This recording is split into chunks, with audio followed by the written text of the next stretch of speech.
정보가 있는 시사 토크쇼 장윤선의 팟짱. 안녕하세요. 충남 금산에서 아버지와 함께 인삼농사를 지어 홍삼을 만들고 있는 젊은 농부 이성규입니다. 사람들은 쉽게 양심하지만 양심은 말로 하는 것이 아닙니다. 품질로 증명하는 것입니다. 양심은 고지식의 대명사 아버지가, 품질은 항상 발전을 추구하는 아들이 각각 책임지는 환상적인 조화, 거기다 직거래가 가능한 합리적인 가격까지. 믿을 수 있는 홍삼 제품을 찾고 계신가요? 노력한 만큼 내어주는 자연의 마음을 알기에 참 착한 홍삼. 지금 검색창에 정성농장 홍삼을 검색하세요.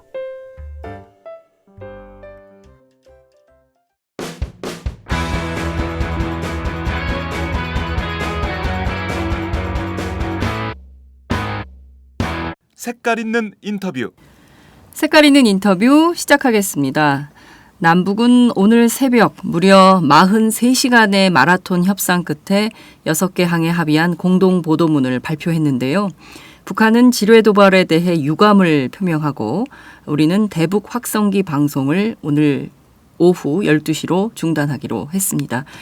최고조에 달했던 군사적 긴장은 다소 해소된 국면으로 돌입했다고 볼 수 있는데요. 오늘은 이 긴박했던 남북 합의 공동 보도문을 김창수 코리아 연구원장님과 집중 분석하도록 하겠습니다. 어서 오세요. 예, 안녕하세요. 예, 어제에 이어서 오늘도 출연하셨습니다. 예, 좀 화전합니다. 옆구리가 오른쪽에 항상 있어야 되는 그러니까요. 우리 김종대 편집장이 안 계셔가지고 예. 화전합니다. 네. 예전에 그런 적이 있었어요. 그 김종대 편집장도 중국 가버리고, 네. 그리고 우리 장윤선 기자도 아파가지고 안 나타나고. 그래서 저는 이 팟짱 출연하면서 김종대 편집장하고 장윤선 기자에 묻어서 가는 걸로 생각을 했는데요. 네. 이 박 기자하고 네. 저하고 둘이 해야 되는 상황도 있었습니다. 그때는 정말 난감했습니다.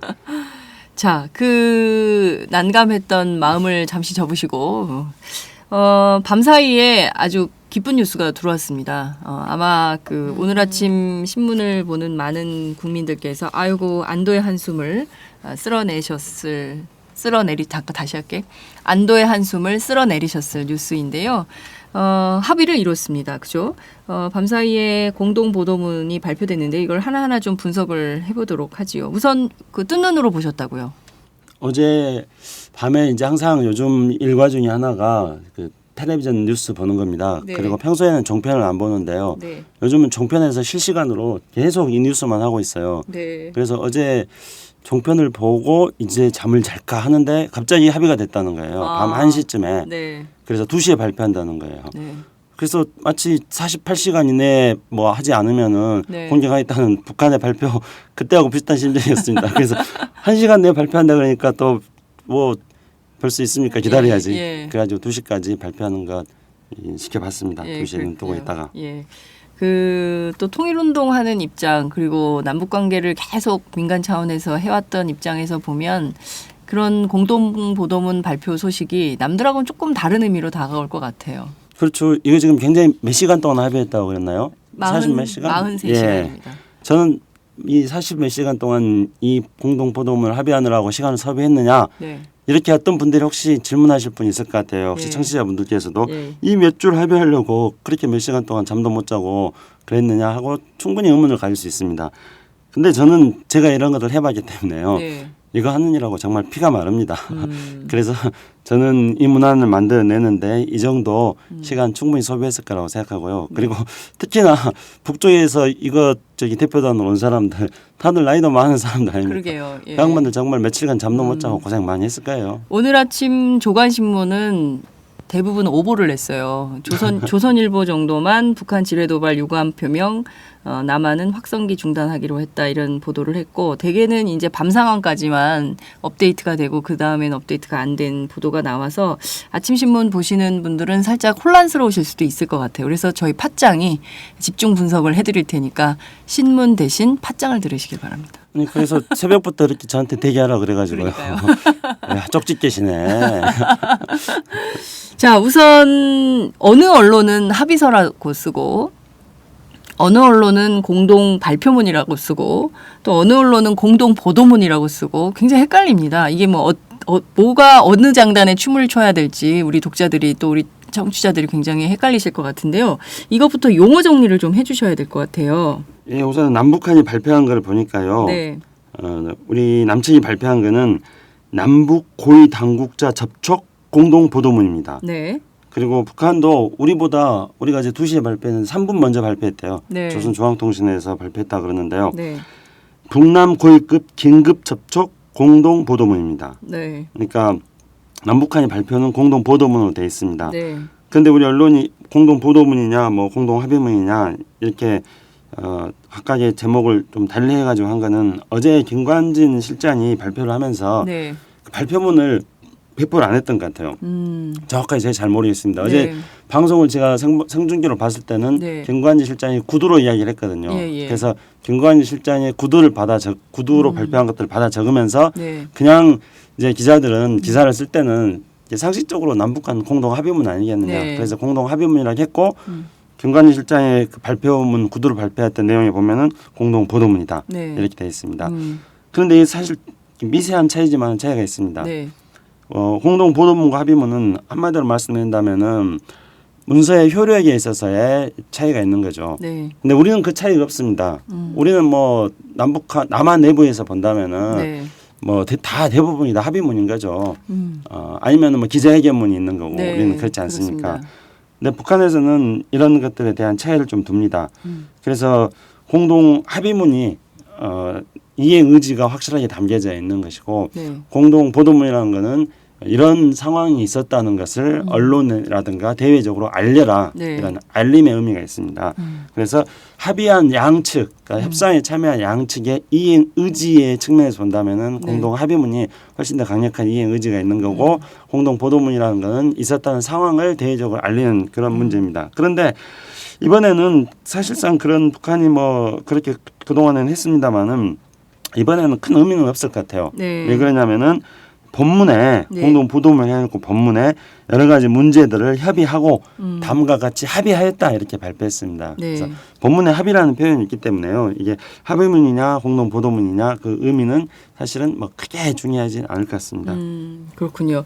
어찌됐든 이게 이제 이행하는 과정에서 어느 정도의 그 문서의 그 확약 정도가 있느냐 이게 이제 제일 중요할 것 같은데요. 그 점은 어찌됐든 이제 진행 과정에서 좀 살펴봐야 될 것 같고요.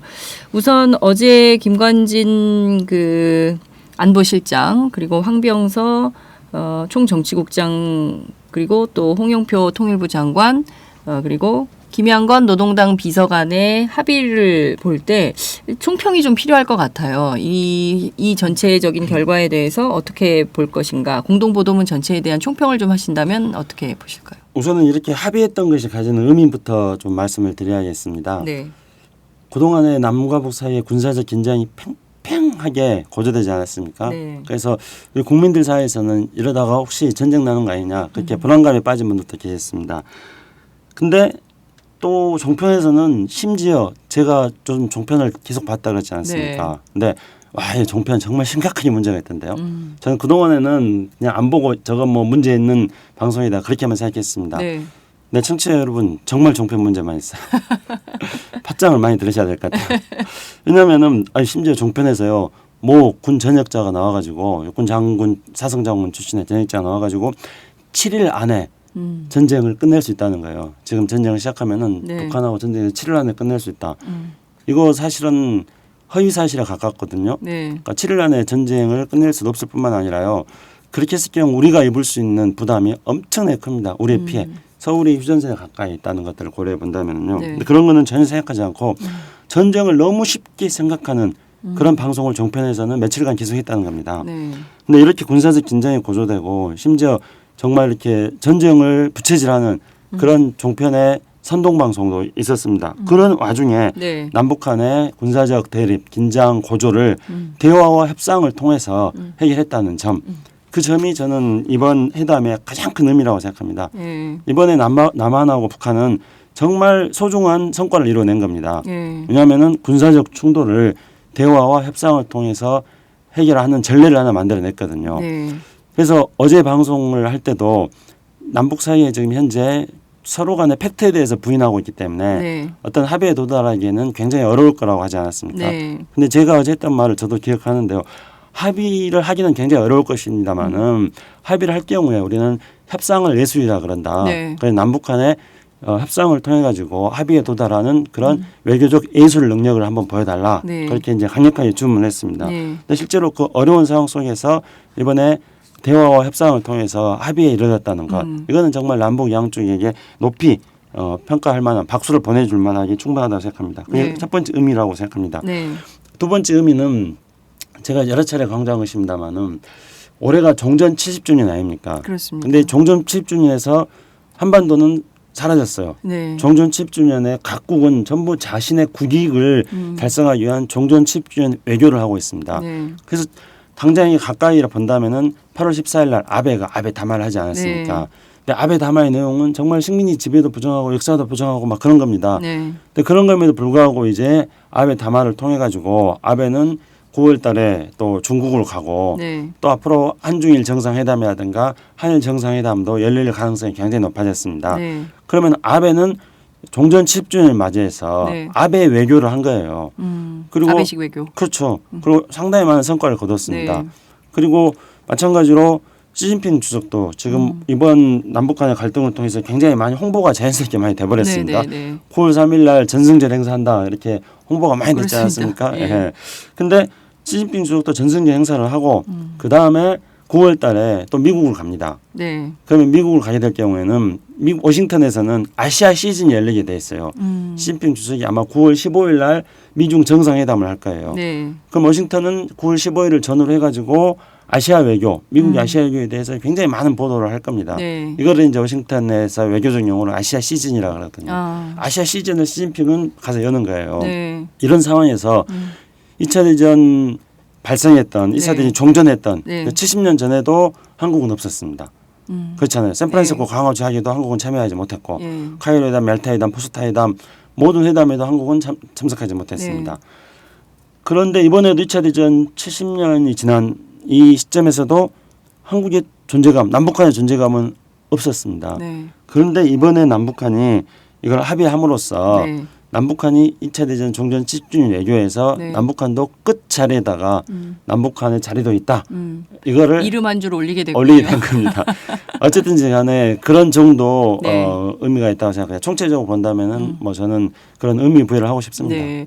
그 큰 틀에서 보자면 이런 것도 있을 것 같아요. 맥락으로 따져보자면 사실 이호 여사 방북 당시 우리 정부가 저것은 개인 차원의 방북이고 뭐 남북 대화의 메시지나 뭐 특사는 아니었다라고 방북을 굉장히 축소했어요. 그런 다음에 고위급 회담 제안을 하지 않았습니까? 그 평양에 가 있을 때 그런 점이 있고 그리고 또 북한 입장에서 보자면 북한은 박근혜 정부와에서 대화는 없다고 했던 정권입니다. 그런데 금방 또 말을 바꿨어요. 그래가지고 또 저 이를테면은 지뢰 폭발 과정에서 굉장히 긴장이 고조되는 가운데 또 이제 김양건 측에서 또 메시지를 넣지 않습니까? 만나자고. 그래서 어떻게 보자면 남북 모두가 군사적으로 최대한 그 긴장 고조를 시켜놓고 실제 속셈은 그러니까 속내는 양측이 서로 대화를 원했던 것은 아닌가라는 생각도 해보게 되는데요. 그 점은 좀 어떻게 보실까요? 예. 우선은 그 점에 있어서 핵심적인 거는 긴장 고조를 시킨 거는 북한이라는 거죠. 네. 사실상 그러니까 북한이 이제 긴장 고조를 시킨 거는 정확하게 말씀드린다면은 어제 방송이 됐으니까 그거는 뭐 네. 길게 이야기할 필요 없겠네요. 그러니까 북한이 그 기관총을 고사총을 쏜 거. 네. 20일 날 고사총을 쏘고 네. 그다음에 곧바로 이어서 대포 3발을 쏜 네. 것. 예. 이게 이제 바로 북한이 긴장을 최대한 끌어올린 거죠. 네. 그리고 20일 날 밤에 김정일 북한의 위원장 주최로 해가지고 네. 이른바 이제 노동당 무슨 뭐 확대 비상회의 같은 회의. 것 하고 거기서 준전시 상태 선포하고 이런 게 이제 북한의 긴장을 한참 끌어올린 거 있잖아요. 예. 그래서 긴장을 끌어올린 다음에 예. 바로 이제 김양건의 어떤 대남 그 대화 메시지를 던지고 네. 그래서 긴장을 끌어올려서 대화를 하겠다는 이런 이제 북한의 전략이었습니다. 네. 그래서 이런 북한의 전략이 나온 이유는 결국은 확성기 방송을 중단시키기 위해서 북한이 이런 회담 전술을 사용했다고 생각합니다. 네. 근데 뭐 북한도 확성기 방송을 중단시키기 위해서 남한과 대화가 잘 안 되는 와중에 그런 네. 극한적인 수단을 사용한 거라고 봅니다. 그래서 저는 이건 역시 뭐 바람직한 건 아니라고 생각해요. 네. 왜냐하면은 군사적 협상, 군사적 위협을 한 다음에 네. 그다음 협상을 하는 거 이건 협상을 위해서 군사적 위협을 하는 거지 않습니까? 그러면 군사적 위협을 했다가 이게 관리가 되지 않고 자칫 잘못해서 네. 확정이 되면 어떻게 합니까? 그런 것 때문에 상당히 위험한 이번에 지금 남북 간의 치킨 게임을 한 겁니다. 근데 북한이 이렇게 치킨 게임에 나서게 된 거는 네. 2014년 상반기에 네. 북한이 2월 달부터 3, 4월 달까지 석 달 동안 계속 우리가 이제 지금도 기억합니다마는 공갈포를 날렸거든요. 네. 그러니까 말로 네. 공갈포를 계속 날렸어요. 예. 협박을 북한이 하면 할 수 있는 최대치의 협박을. 온갖 협박을 다 했어요. 말로 한 거죠. 근데 그게 안 먹혔지 않습니까? 네. 그러니까 이제 북한은 말로 협박을 했는데 안 먹히니까 행동으로 나온 거군요. 네, 이번에는 이제 군사적 수단을 동원한 거죠. 그렇게 해서 협박을 하고 네. 그거에서 협상을 한 겁니다. 네. 그래서 남북 관계는 어떻게 본다면 더 불안해진 거예요. 그러니까 보통 우리가 그러지 않습니까? 뻥카를 날렸다 이렇게 하지 않습니까? 예, 근데 예. 뻥카를 날리는 게 효과가 있으려면은 네. 이 뻥카가 실현 가능성이 있다는 걸 상대방이 믿어줘야지 그렇습니다. 효과가 있지 않습니까? 예. 근데 상대방이 안 믿어준단 말입니다. 저거 뻥이야. 예. 내가 아무리 해도 안 믿어주는데 예. 그러니까 이제는 군사적 수단을 예. 또 쓴 거예요. 그만큼 남북 관계는 지금 어찌 본다면은 불안해진 상태로 온 거고 네. 남북 관계가 그렇게 불안해진 상태로 온 건 당연히 이명박 박근혜 정부의 7년 동안에 네. 남북 간의 모든 대화가 단절됐기 때문에 그렇습니다. 대화와 협상을 통해서 풀어나가기보다도 군사적 위협을 통해서 자신의 목적을 달성하려고 하는 상태에 이르러버린 거죠. 네. 그러니까 어떻게 보면 큰 틀에서 보면 좀 뜬금없는 얘기로 들릴 수 있겠지만 이명박 정부 때는 정말 대화가 하나도 없었어요. 그나마 박근혜 정부 때 대화가 있었던 것은 그나마 김대중 전 대통령이 박근혜 대통령을 특사로 보내서 김정일 위원장을 만나게 한 것이 그래도 대화를 해야 되겠다는 이 정권의 어떤 좀 생각을 하게 만든 기회나 이런 것은 아니었을까 이런 생각도 좀 드네요. 예, 그러니까 이제 기본적으로 저도 박근혜 대통령이 그런 좀 이명박 대통령하고 다른 경험이 네. 있다고 봅니다. 하나는 이제 방금 말씀하신 대로 2002년도에 박근혜 대통령이 그 북한을 갔었거든요. 그렇습니다. 김정일 위원장을 만났어요. 예. 사실은 김정일 위원장 만나가지고 무슨 이야기 했는지 대화록도 지금 공개 안 하고 있습니다. 대화록을 공개해야 되는데. 정부에다도 지금 그거 보고 안 했어요. 네. 어쨌든지 간에 이제 만났다. 정부에도 보고를 안 했어요. 예. 정부에 보고해야 되는 거 아닙니까? 예, 방북 그 결과 보고를 해야 되는데요. 예. 약식으로 결과 보고하고 예. 그 내용에 퉁쳤어요. 대해서는 예, 사실 그것도 따지고 보면 문제인데요. 예. 뭐 우리는 관대하니까 그 정도면 넘어갈 수 있다고 생각합니다. 네. 근데 이제 그런 경험이 하나 있고 또 아버지의 경험이 있는 거죠. 칠사남북 공동성명. 네. 근데 그때 보면은 67, 68, 69년도에 북한이 온갖 도발이나 도발을 다 했어요. 그때 뭐그 김신저 내려보내가지고 박정희 대통령 암살하려고 그랬고 예. 올진삼척에 무장 공비들 내려보냈고 네. 뭐 푸에블로에 납치하고 121기 납치하고 온갖 것들 다 했어요. 예. 그래놓고 나서 이제 70년도에 네. 8월 15일 날 박정희 대통령이 갑자기 예. 8.15 평화통일 선언을 합니다. 물론 그때 이제 1970년 예, 8월 15일. 예, 그때는 이제 미중 간의 접촉이 있었던 거 국제적인 요인이 작용했습니다만은 그래서 박정희 대통령이 그때 갑자기 서로 반공인이 반북인이 네. 이런 소리 하지 말고 네. 남북한이 서로 체제 경쟁을 통해서 누가 더 우월한 체제에 있는지 그런 평화를 누가 더 달성할 수 있는지 경쟁을 해보자 이렇게 이야기해요. 그렇게 이야기하면서 71년도에 네. 적십자회담을 제안합니다. 네. 그래서 그 적십자회담을 통해서 이산가족을 하자고 이야기해요. 그다음 72년도에 7.4남북 공동성명을 합니다. 네. 그래서 이제 박근혜 대통령의 머릿속에는 이게 굉장히 강하게 네. 지금 그럴 수 세팅돼 있어요. 있겠네요. 예. 그래서 이번에 8.15 연설에서도 이 이야기를 합니다. 그러니까 어떻게 하냐면은 그 7.4남북 공동성명을 채택했다. 네. 그런데 7.4남북 공동성명을 채택하기 전에도 지금보다도 군사적 긴장이 훨씬 더 고조돼 있었다. 이런 말을 합니다. 네. 그리고 이제 박근혜 대통령이 이산가족 상봉을 계속한 이유는 네. 그때도 그랬거든요. 아버지 시대 때도 아버지가 8.15 담화를 한 다음에 예, 적십자회담을 바로 해서 열어서 이산가족하고 이산가족 가을에 추석에 예, 그다음에 7.4남북 공동성명으로 딱 예. 갔거든요. 예. 그러니까 이 어떤 순서, 이 순서를 박근혜 대통령 생각하고 있는 거예요. 그래서 아버지식대로 하고 있군요. 예, 그래서 이번에 지금 8.15 선언을 하지 않았습니까? 예, 그랬네요. 예, 그다음에 이제 이번에 고위급이 담해가지고 이상과정 하자고 하지 않았습니까? 예, 그러네요. 그래서 이제 다음 단계로. 근데 이 당시에 이 청와대에서 가지고 있었던 그 논리까지도 박근혜 대통령이 정확하게 숙지하고 있는지에 대해서는 조금 의문입니다. 네. 무슨 말이냐면은 이때 이제 청와대에서는 아니 북한이 그러니까 박정희 시대 예, 청와대. 그렇죠. 박정희 시대 70년대 네. 그때 이제 우리나라도 공안 세력이 많이 있지 않겠습니까? 네, 그래서 공안 세력이 아니 북한이 67, 68, 69년도 이렇게 도발을 했는데 네. 무슨 북한하고 평화통일을 하겠다 그러느냐? 음. 무슨 그 북한하고 이산가족 상봉하겠다 그러느냐? 대화는 없다. 예, 공안 세력 때 그렇게 반발했지 않겠습니까? 그러니까 이제 청와대 논리가 참 재밌습니다. 예. 청와대 논리가 뭐 당시의 청와대입니다. 박정희 네. 대통령 시절에 어떻게 했냐면은 북한하고 네. 이렇게 대화 협상을 통해 가지고 네. 오히려 더 체제 경쟁을 통해서 북한을 우리가 이길 수 있다는 것을 보여주는 것이 북한에 대한 고등 전략이다 이런 말을 합니다. 북한에 대한 고등 전략이다. 네, 대북 전략, 고등 전략. 예, 예. 그래서 제가 끊임없이 그동안에 박근혜 대통령 시절에요. 네. 제가 글을 쓸 때마다 박근혜 대통령도 아버지의 고등 전략이라는 그걸 좀 배워라. 아. 그렇지 않고 이번에도 마찬가지입니다. 북한이 어떤 군사적으로 그 포를 쐈을 때 예. 판문점에서 휴전선 일대에서 포를 쐈을 때 이거는 협상을 하고자 하는 예. 북한의 도발이다. 그러니까 이걸 잘 읽어야 된다. 이걸 읽지 않고 그냥 네. 북한한테 강에는 강 뭐 이런 식으로 네. 강대강의 대결 구도로 나가는 예, 거는 예. 고등 전략이 아니라 이건 하수다. 계속 그렇게 맞아요. 이야기를 했던 예. 거였죠. 그런데 이번에 어쨌든 그 박근혜 대통령이 계속 이산가족 문제, 사실상 이산가족 문제는 중요한 문제죠. 그렇습니다. 분단의 어떤 아픔과 상처를 대표하고 있는 거니까. 근데 이산가족 문제에 대해서 박근혜 대통령이 이번에 합의문에도 아주 박근혜 대통령이 강한 요구를 담았습니다. 네. 이거는 이제 70년대 때 그런 경험. 그러니까 박근혜 대통령 아버지의 고등 전략을 이제야 실천하게 됐군요. 그게 이제 고등 전략인지 아닌지는 네. 좀 지켜봐야 되겠어요. 예. 근데 어쨌든 그런 박근혜 대통령의 두 가지 경험 때문에 박근혜 대통령이 이번에 2+2 회담이라는 것을 했고 저는 2+2 회담으로 이렇게 세팅한 거는 박근혜 대통령이 잘한 거라고 생각합니다. 그러니까요. 지금 보면 2+2 회담을 열었고 아버지 시대의 대북 고등 전략을 받아서 실제로 이제 네.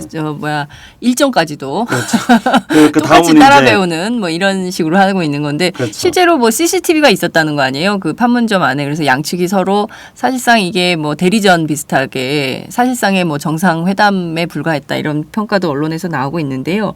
지금 보면 공동보도문 내용을 보자면 총 6개 항에 합의를 했는데 하나하나 좀 뜯어보도록 하죠. 우선 저희가 어제 방송에서 제일 강조했던 것이 이번 회담의 최대 성과는 다음 회담 날짜를 잡는 것이다. 그런 얘기를 한 적이 있었는데 그게 1번이에요. 그죠? 네. 이거 어떻게 봐야 될까요? 굉장히 이례적인 거 아닙니까? 그렇죠. 되게 제일 마지막 줄에 들어가는 건데 이게. 예. 그러니까 보통 이제 제가 어제 우리 장윤선 기자께서 뭐 남북 관계에 있어서는 회담을 할 때 다음 회담에 약속만 잡아도 성과다 그렇게 이제 말씀하셨는데 사실은 제가 이제 일반적으로 남북한이 회담할 때 합의할 때 그 포맷을 이야기하지 않습니까? 그래서 네. 정치 군사 문제를 그렇습니다. 먼저 이야기하고 그다음에 경제 문제, 그다음에 사회문화 교류 문제, 그다음에 뭐 국제적으로 할 말 있으면 하는 거, 하고, 예. 그다음에 이제 마지막으로 다음 회담 회담 약속 날짜 잡는 거 거. 이렇게 하는 게 보통 남북 회담의 순서입니다. 네. 근데 이제 이번에는 회담 날짜를 다음 회담 날짜를 제일 먼저 올렸어요. 일항을 했어요. 왜 그랬을까요? 우선은 이제 남북 회담이 지속된다는 것에 대한 국민들에 대한 기대감을 좀 심어주기 위해서 생각합니다. 지속 가능성, 예. 회담의 지속 가능성을 예. 이게 일회적으로 그냥 만나고 땡치는 게 아니라 예. 앞으로 계속 만날 것이다라는 예. 지속 가능성을 강조한 메시지다. 그런데 거기서 이제 우리가 남북 회담할 때 항상 문구 단어 하나하나에 대해서 그렇습니다. 살펴봐야 됩니다. 그런데 이번 회담에 대해서는 회담이라고 안 해요. 접촉이라 그래요. 접촉 맞아요. 예, 그러니까 이제 남북 고위급 접촉이거든요. 예. 그러니까 회담이라는 것은 어떤 공식 체계를 가지고 네. 진행되는 것들을 회담이라 그러고 이게 지금 남북 간에 회담을 할 당국 간의 공식 채널이 아닌 이렇게 당국 간에 있어서의 회담 채널이 아닌 거죠. 이거는 그렇죠. 이거는 사실상 긴급 상황에서 만난 거예요. 예. 그렇기 때문에 접촉이라 그러고 예. 북한에서는 오히려 이거를 더 정확하게 표현했어요. 우리는 북남 고위 당국자 접촉 공동 보도문이라고 했는데 네. 북한에서는 북남 고위급 긴급 접촉 공동 보도문이다. 그러니까 긴급이라는 말을 더 넣었어요. 넣음으로 예, 인해서 제목에. 이것 자체가 회담이 아니라 접촉이라는 것. 그러니까 네. 어떤 긴급하게 발생한 현안 문제를 공식 해결하기 라인이 위한 아니라 체계적인 예. 그런 정부 내부에 있어서의 어떤 체계화된 회담을 진행시켜 나가는 것이 아니라 긴급하게 발생한 문제를 해결하기 위한 해서 남북 당국 간에 만났다는 것들을 말하는 겁니다. 네.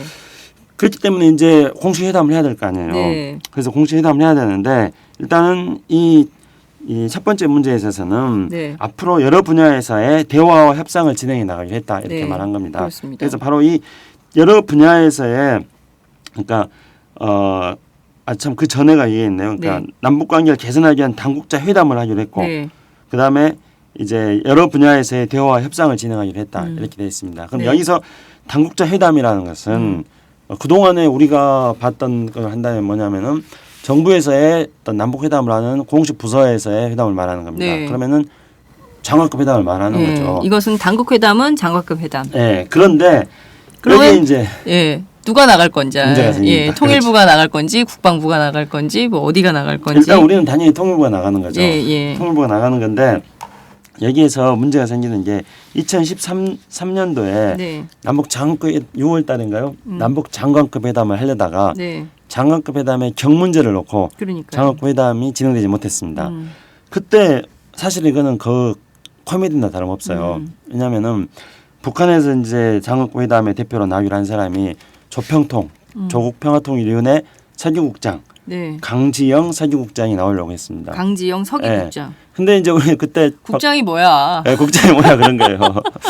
근데 그 동안에는 북한에서 장관급 회담을 나올 때는 서기국 부국장이 나왔거든요. 네. 그런데 이번에 서기국장으로 나오는데 네. 국장이 뭐야? 우리는 장관이 나가는데 북한이 국장이 예, 되는 거예요. 예, 예. 거기는 이제 장관이 있습니까? 없죠. 그러니까요. 그러니까 국장이 북한에서는 사실상 어떤 북한에서는 그걸 상이라고 그러거든요. 상 그러니까요. 외상 예, 뭐 이렇게. 예, 예. 근데 조평통 서기국장이라 한다면은 상 중에서도 최위의 상입니다. 예. 만약에 우리가 조평통 서기국장이 예. 국장이니까 예. 우리의 장관급의 해당 파트너가 아니라 그런다면 이번에도 김관진 안보실장 대 황병서 총정치 총정치 국장이잖아요. 국장이 나왔잖아요. CIA 국장도 국장이에요. 근데 그러니까요. 국장이 나오니까 안 된다 그래가지고 예. 장관급 회담이 깨졌어요. 그러면 북한에서 앞으로 누가 나올 거예요? 북한에서는 조평통 서기국장이 예. 국장이라 그래가지고 안 나왔으니까 네. 그러면 관례대로 조평통 서기국 부국장이 나오면 어떻게 되겠어요?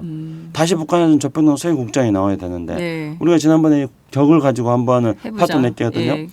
이게 어떻게 될지 이게 예. 앞으로 좀 난제 중에 하나입니다. 그래서 제 생각에는 북한에서는 적절한 타이틀을 만드니까 네. 그냥 그동안에 내각 책임 참사 이렇게 해서 나왔어요. 그걸로 바꾸면 되겠네요. 네. 내각 책임 사실 참사로. 내각 책임 책임 참사. 참사는 좀 있어 보이니까 네. 국장 대신. 그러니까 우리가 한국적 용어에 너무 익숙하고 이런 보수 진영의 어떤 그 말싸움에 박근혜 정부가 현명하다면 말려들지 말아야 된다고 생각해요. 저는 사실 뭐 다음번에도 얘기를 하겠지만 이런 식으로 좀 질 낮은 문제에 좀 볼모가 돼서 전체 판을 흐리는 데에 좀 해서는 안 되겠다. 판을 흐리는 판단을 해서는 안 되겠다는 생각이 좀 듭니다. 어쨌든 첫 번째에 대해서 남북한 당국자 회담을 하기로 약속한 거는 이것을 지속적으로 한다는 의미도 있고 뭐 저는 뭐 긍정적이라고 생각합니다. 네, 그렇군요. 그러면 서울 또는 평양에서 빠른 시일 내에 개최한다 그랬어요. 이 빠른 시일도 굉장히 중요합니다. 언제가 빠른 시일이냐. 네.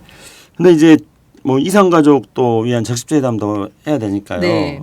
그 이 빠른 시일이라는 거는 제가 생각할 때는 적십자 회담을 뭐 하고 그다음에 이산가족 상봉을 추석 전후에서 할 테니까. 네. 그러니까 저는 적어도 9월 달 정도에 적십자 회담 하기 전에 네. 남북 장관급 회담을 해가지고 종합적으로 앞으로 남북 관계를 어떻게 발전시킬 것인지에 대해서 남북 당국 간에 좀 계획을 서로 간에 합의하는 게 좋다고 생각합니다.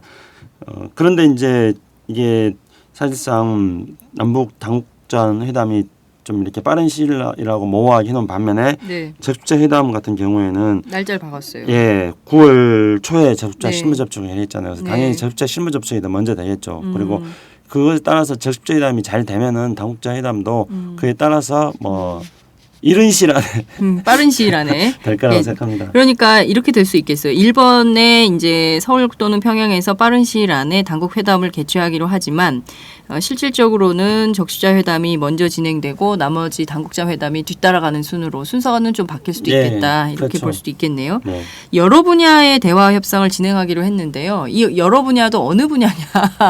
이제 우리가 이거는 14 남북 공동선언을 생각해 보면 됩니다. 14. 2007년 노무현 대통령이 김정은 위원장하고 김정일 위원장이죠. 헷갈리네요. 당시, 이름들이. 김정일이었습니다. 예. 김정일 이름들이 위원장하고 비슷해가지고.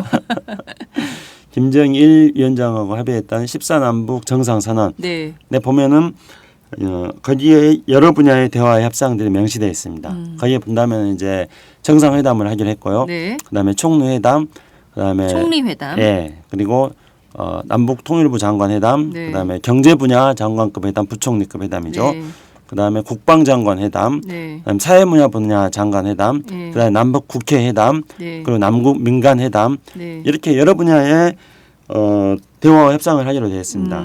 그래서 이것을 여기서는 다 명시하지 못했죠. 네. 왜 그러냐면 여기서는 이미 나와 있으니까. 나와 있을 뿐만 아니라 예. 긴급 접촉이니까 예, 예. 긴급 접촉에서 이 뭐 모든 문제들을 구체적으로 할 수는 없습니다. 그러니까요. 그래서 일단은 먼저 장관급 회담이 잘 된다면은 네, 네. 장관급 회담의 후속 조치로서 다른 분야의 장관급 회담, 그러니까 통일부 장관을 중심으로 한 네. 장관급 회담이 잘 된다면은 네. 이게 정부 간의 회담으로서 확대되는 회담으로 될 수 있다 이렇게 생각합니다. 그렇군요.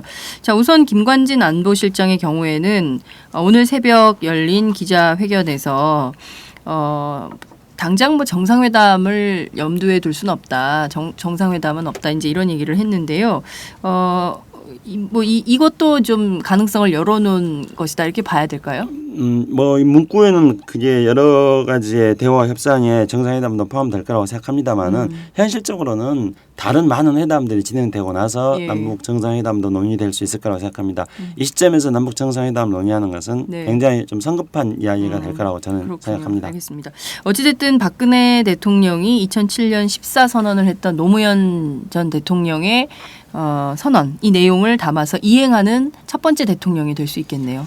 그런데 이제 아마 김관진 실장이나 박근혜 대통령은 네. 이 여러 분야의 대화 협상이 네. 바로 14선언에서 약속했던 여러 분야의 대화 협상을 의미하는 건지 모르고 이 문장에 대해서 합의했을 가능성도 저는 많이 있다고 생각합니다. 그래요? 왜냐하면 알겠죠. 김관진 실장은 남북회담의 경험이 한 번도 없는 사람입니다. 그리고 홍영표 통일부 장관은 물론 이제 학자고 네. 통일연구원에 오래 있었고 그래서 홍영표 통일부 장관도 알 수 있을 거라고 생각합니다만은 근데 홍영표 통일부 장관은 또 실제적으로 남북 회담을 해본 적은 없거든요. 그래서 회담 당사자였던 사람은 둘 다 경험이 없는 사람이네요. 그렇죠. 그렇기 네. 때문에 이 북한과 협상을 할 때는 네. 계속 제가 말씀드립니다만 문구 하나하나에 담겨 있는 의미가 뭔지에 대해서 네. 우리가 잘 알아야 되기 때문에 그래서 네. 협상의 경험이 중요한 겁니다. 근데 제가 볼 때는 아마 네. 이 일항에 담겨져 있는 네. 여러 분야의 대화와 협상에 대한 의미에 대해서 저는 박근혜 대통령께서 글쎄 얼마나 잘 아실까. 네. 14선언의 취지나 이런 것들을 의미나 이런 걸 모르고 했을 가능성이 있다. 그러면 이거를 누가 제안을 했을까요? 북이 제안했을까요? 남이 제안을 했을까요? 아니 제가 볼 때는 이 여러 분야의 대화 협상이라는 문틀 네. 있잖아요. 이거 네. 문틀은 북한 측 문틀입니다. 아, 그래요? 네. 여러 분야, 그래요. 맞아요. 저도 네. 예전에 그 회담 취재를 해보면 여러 분야에 대한 접촉 이런 걸 굉장히 강조했던 것 같아요. 북측이.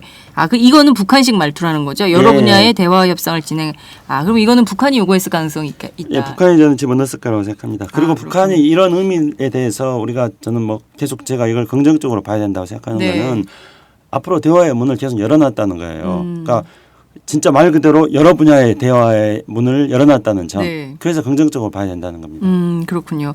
자, 어찌됐든 여러 분야에서 총리 회담, 또 통일부 장관, 경제 분야, 국방 분야, 사회 분야, 국회 회담, 민간 회담까지 다 여러 분야에서 정말 회담이 열린다면 그 어떤 때보다 남북 관계가 굉장히 급진절될 가능성이 있겠다. 네, 한꺼번에 다 열리지는 않겠죠. 예. 그 가능성을 일단 열어놓은 거니까요. 그렇기 때문에 그래도 접촉만 개시돼도 어디겠어요. 그렇죠. 그래서 이제 여기서 가장 먼저 하기로 했던 당국자 회담, 서울 또는 평양에서 파리시로 하기로 했던 당국자 회담이 열리는 게 중요합니다. 네. 그런데 여기서 난관은 하나 있습니다. 지금 이 국제 정세가 요동치고 있거든요. 네. 그래서 정말 난관이 있는데 네. 특히 이제 박근혜 대통령이 중국을 가고 네. 그러니까 박근혜 대통령이 또 9월 중에 미국을 미국 가기로 가죠. 돼 있잖아요. 미국 가고 그런데 10월 달에 또 북한에서는 예. 노동당 창건 7주년 행사가 기념, 있어요. 예. 근데 9월 3일 그 전에 이제 9월 3일 날 전승절 예. 행사가 있고요. 그렇습니다. 근데 전승절 행사에서 지금 중국이 네. 미국의 MD 체제와 사드 체제를 돌파할 수 있는 그런 다탄두 미사일을 등장시킬 가능성이 많이 있습니다. 그 연령식이에요. 열병식에서요. 다탄두 미사일. 예. 근데 이제 그거는 지난번에 5월 9일 날 네. 러시아에서 열렸던 네. 러시아의 전승절 행사 때도 야르 24라는 예. 다탄두 대륙간 탄도 미사일을 러시아가 등장시켰어요. 그리고 러시아가 다탄두 미사일을 등장시키니까 그때 맞춰가지고 북한이 보조를 맞춰가지고 네. 잠수함 발사 탄도미사일 사출 실험을 한 거예요. 그러면은 중국이 또 이번에 다탄도미사일 등장시키면은 네. 북한이 또 거기에 보조를 해가지고 또 하나 또 공개하겠네요. 뭔가를 하나 공개할 가능성이 현재로서는 있습니다. 그러면 또 그걸 계기로 해서 또 다시 대화가 경색 국면으로 갈 수도 긴장이 있겠네요. 한반도에 긴장적 국면이 조성될 수도 있어요. 9월 그러니까 안에. 9월 3일 전후로 해가지고요. 그러니까 왜냐하면은 이제 러시아도 미국이 MD 체제에 대해서 맞서기 위해서 네. 다탄도 대륙간 탄도 미사일을 등장시킨 거거든요. 예. 다탄도 미사일이라는 것은 특히 이제 러시아가 5월 9일 날 등장시켰던 야르 14 다탄도 미사일이라는 것은 탄도가 제가 조사를 해보니까 10개 정도 되더라고요. 동시에. 쫙 한 번에 미사일이 날아가는데 예. 그 미사일의 탄도가 10개가 있는 거예요. 그 날아가다가 10개가 각기 딱 흩어져서 날아가 버리는 거예요. 10가지로 이렇게. 예, 그러면은 그거를 MD로서 요격 미사일에 요격을 못 시키는 거죠. 그러네요. 10개가 날아가 버리니까 예. 동시에. 예. 그거- 하나도 못 맞힐 가능성이 예, 있겠네요. 그렇죠. 그러니까 이게 바로 이제 MD 체제를 뚫기 위해서 MD를 러시아가 무력화시키기 무력화시키기 위해서 예. 그걸 등장시켰는데 당연히 중국도 MD를 무력화시키기 위해서 사드 네. 논의를 무용지물로 만들기 위해서 네. 다탄도 미사일, 다탄도 대륙간 탄도 미사일을 등장시킬 것입니다. 네. 그러면은 북한은 거기에 보조를 맞추기 위해서 네. 5월 9일 날 잠수함 발사 탄도미사일 사출 실험을 했는데 네. 9월 3일 날도 그 유사한 행동을 할 수 있다는 거예요. 그러면 시작하자마자 또 쪽박되는 또 일이 벌어질 수 그냥 있겠네요. 복잡해진다는 거죠. 네. 그러면 이제 박근혜 대통령은 한미 정상회담에 가가지고 또 네. 그거에 대해서 문제를 비판할 삼아야 되는 수밖에 거고. 없죠. 예. 그러면 또 10월 10일 날 네. 북한에서 노동당 창당 70주년 때 예. 그때 뭐 또 해야 될 북한에서 거 아니에요. 뭔가를 써야 돼요. 미사일 그러니까 발사하고 어쩌고. 예, 앞으로 상황이 결코 녹록하지 않다는 겁니다. 그렇기 그러네요. 때문에 저는 예. 이렇게 여러 가지 회담을 하기로 네. 대화 협상을 여러 번에서 하기로 합의한 거에 대해서 의미를 계속 두는 거예요. 예. 이렇게 합의했으니까 네. 무슨 문제가 있어도 계속 합의해 나가자. 합의장 예. 지키자. 이렇게 예. 해야 된다는 예. 겁니다. 예컨대 이런 합의 국면에서 북한도 하지 말아야 되는 거 아닌가요? 그렇죠. 하고 싶어도. 예. 저도 당연히 그렇기 때문에 예. 이런 합의에 대해서 강조를 하는 거는 이 팟짱을 듣는 북한의 대남 담당자들이 들으라는 이야기예요. 북한 듣고 있나? 그래서 이렇게 합의를 했기 때문에 이 네. 합의 사항에 어긋날 수 있는 네. 그런 행동은 좀 하지 말고 남북 예. 간의 화해 분위기를 앞으로 계속 가져라 이런 그러니까요. 건데요. 예. 북한의 입장에서는 미국의 MD 체제에 대해서 맞서는 것, 사드 미사일 배치에 맞서는 것을 더 중요하게 생각할 수 있어요. 우선순위에서 더 우위에 둘 수도 있는 거겠죠. 네. 그러나 남북관계 개선의 분위기 이런 것들을 깨트리는 그런 행동을 하면 안 된다. 그러니까요. 예. 정말 아주 그 깨질 위험이 큰 유리 그릇을 다루는 심정으로 남북 관계를 좀 잘 풀어가야 될 것 같은데 여기서 또 쪽박 깨고 판 깨고 이런 일이 벌어지면 진짜 좀 답답해지는 건데요. 다음은 팟짱 서포터즈 1호 광고입니다.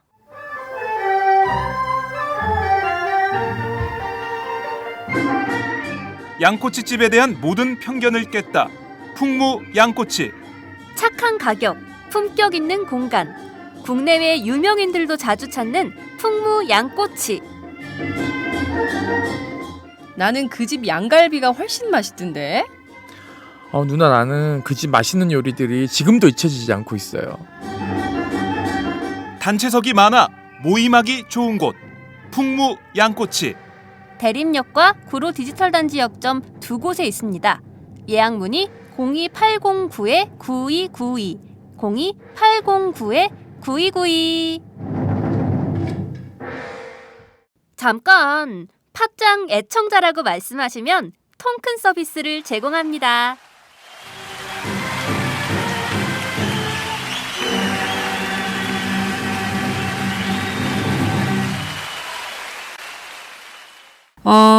우선 좀 여러 분야의 대화 협상이 지금 잘 되기를 고대하면서 이번에 있었던 지뢰 폭발 관련해 가지고 북한은 유감만 표명했어요. 원래 우리 정부에서 주장했던 바는 사과와 재발 방지와 그리고 책임자 처벌 이런 것들이 있었는데 그것은 실제 담기지 않았습니다.